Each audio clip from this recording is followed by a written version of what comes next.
Kita belikan itu harus berupa barang yang suci. Kalau tidak suci, artinya barang tersebut adalah berupa najis atau yang terkena najis, maka barang itu kalau tidak bisa disucikan,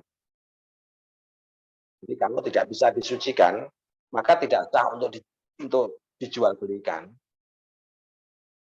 Makanya dalam madhab Syafi'i menurut qaul yang paling ashah, jual beli kotoran ayam itu hukumnya adalah tidak boleh. Disebabkan apa? Disebabkan karena ainun najasahnya itu merupakan barang najis. Jadi kotoran ayam yang menjadi makut alehnya itu merupakan barang najis secara ain. Nah, berikutnya adalah bahwasannya barang yang dijual belikan itu harus bisa diambil manfaatnya. Maksud dari bisa diambil manfaatnya ini adalah manfaatul ain.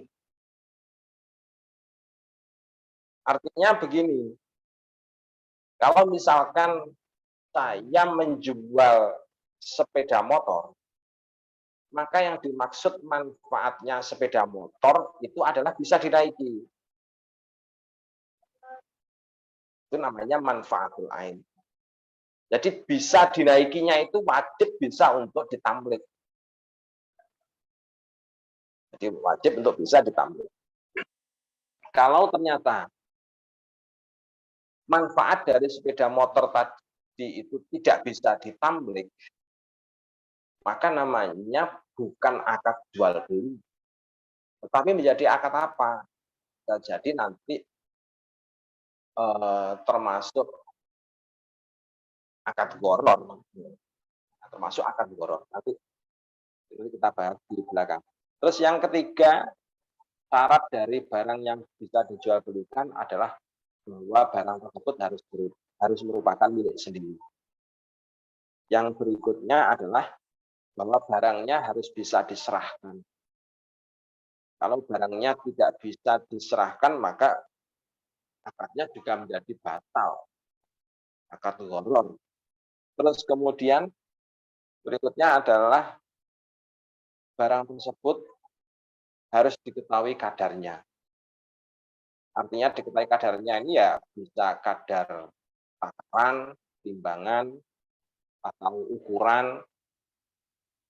Kalau misalkan objeknya itu berupa manfaat, maka manfaat itu harus bisa dibatasi oleh dua hal. Kalau tidak dengan mudah, maka dengan amal. Mudah itu maknanya durasi. Kalau amal itu berarti dengan pekerjaan. Ya, dengan pekerjaan. Itu kalau objeknya terdiri atas harta manfaat. Tapi nanti akadnya bukan akad jual beli. Akadnya bukan akad jual beli, tapi masuk kelompok akad ijaroh. Jadi kalau misalkan itu dimasukkan dalam kelompok jual beli, aslinya termasuk bek fasid. Kalau objeknya berupa manfaat. Jadi kalau objeknya berupa manfaat, itu termasuk bek fasid. Jual beli anjing itu bagaimana? Secara ainnya itu bukan termasuk ain yang suci. Secara manfaatnya bisa jadi merupakan ain yang suci. Tapi kok ain yang suci, Masya Allah. Secara manfaatnya mungkin bisa dimanfaatkan. Terus kemudian secara milik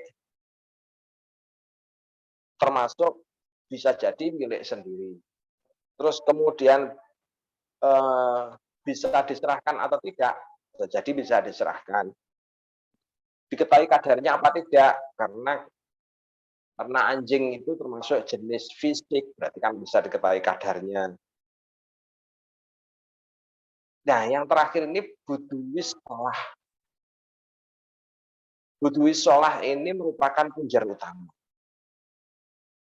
Butuwis sholah ini kalau di dalam akad jual beli tanaman, maka maksud dari butuwis sholah itu jelasnya bahwa buah tersebut sudah bisa dipetik.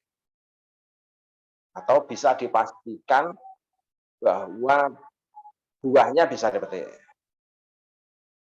Kalau belum bisa dipastikan bahwa buahnya belum bisa dipetik, maka tidak masuk kelompok butuwis sholah. Kalau pada anjing, maksud butuwis sholah ini apa? Kalau misalkan pada anjing, mungkin faktor terdidiknya. Jadi dibatasi oleh faktor terdidiknya. Artinya, dengan mencermati beberapa syarat yang tadi itu, maka transaksi atau jual beli anjing itu bisa dimaknai sebagai jual beli yang fasid disebabkan karena faktor tidak sucinya. Karena dalam Islam itu ada batasan. Ada batasan bahwa barang yang bisa dimiliki oleh orang Islam itu adalah termasuk barang yang statusnya harus halal, dan yang kedua adalah barangnya harus suci. Barangnya harus suci. Nah, sementara kalau anjing secara ain itu tidak masuk kelompok suci. Dan karena tidak masuk kelompok suci, maka kemudian jual beli anjing menjadi bagaimana? Ya menjadi secara bisa dipandang sebagai yang fasid. Tapi para ulama kemudian memandang bahwa anjing itu ada manfaat yang diakui oleh syara. Dan manfaatnya apa? Manfaatnya satu, untuk menjaga tanaman. Jelas di dalam kitab-kitab syara itu dinyatakan dan itu boleh. Terus kemudian anjing yang bisa digunakan untuk berburu. Artinya jelas bahwa syara mengakui manfaatnya anjing. Anjing yang terdidik. Dengan menimbang kuatnya manfaat anjing tersebut secara syara, maka jual beli anjing yang terlatih, bisa disuruh untuk menjaga tanaman, dan ada faktor kemaslahatan terhadap pemiliknya, maka jual beli anjing tersebut ulama ada yang menyatakan hukum kebolehannya. Dengan ulama ada menyatakan hukum kebolehannya. Nah, karena faktor inilah